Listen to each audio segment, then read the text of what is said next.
nós temos uma colaboração clara para com o governo atual, mas somos capazes de dizer que nós não admitimos retrocesso na autonomia do Banco Central, não admitimos retrocesso na capitalização da Eletrobras, não admitimos retrocesso no marco legal do saneamento. Esse é o papel do Congresso Nacional, de buscar identificar o que é melhor para o país, independente do governo que ali esteja. E a Constituição Federal, William, dá o manual claro do que é responsabilidade de cada poder. A Constituição Federal, que foi concebida pelo Poder Legislativo, porque é o poder legitimado pelo voto popular de 594 parlamentares, é o caminho para nós identificarmos que ali, como primeira instituição reconhecida, é o Poder Legislativo, com a sua existência, a sua organização e suas atribuições, e igualmente o Executivo e o Judiciário. A Constituição define o papel de cada qual.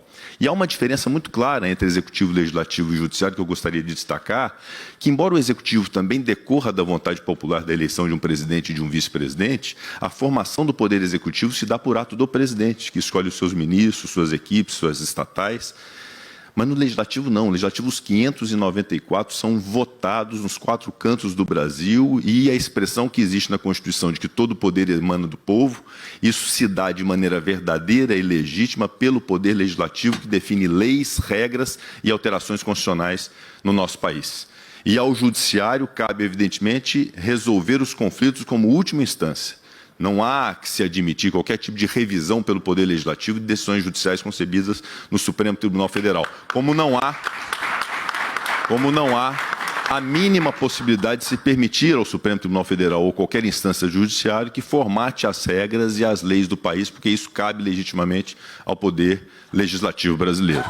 Então, a Constituição nos dá o caminho exato do que precisa ser feito para que o Brasil encontre aquilo que é o mantra e dogma de uma Constituição, que é a separação dos poderes que devem conviver de maneira harmoniosa, com uma relação de diálogo entre os poderes, mas um reconhecendo o seu próprio papel, sem invadir o papel do outro. Essa é a receita mais perfeita para que a união e a pacificação se façam presentes no Brasil para o enfrentamento das crises verdadeiras. Definitivamente, nós não podemos nos permitir, nesse momento, criar qualquer tipo de crise falsa ou de crise desnecessária entre os poderes, e tudo quanto eu puder fazer como presidente do Senado para poder garantir que não haja nenhum tipo de aresta entre os poderes, eu farei, porque eu tenho responsabilidade com o país. Inclusive, quando necessário for, de me recolher e deixar de me pronunciar para evitar polêmica. Mas nós não podemos deixar de afirmar aquilo que a Constituição nos impõe, aos meus colegas senadores,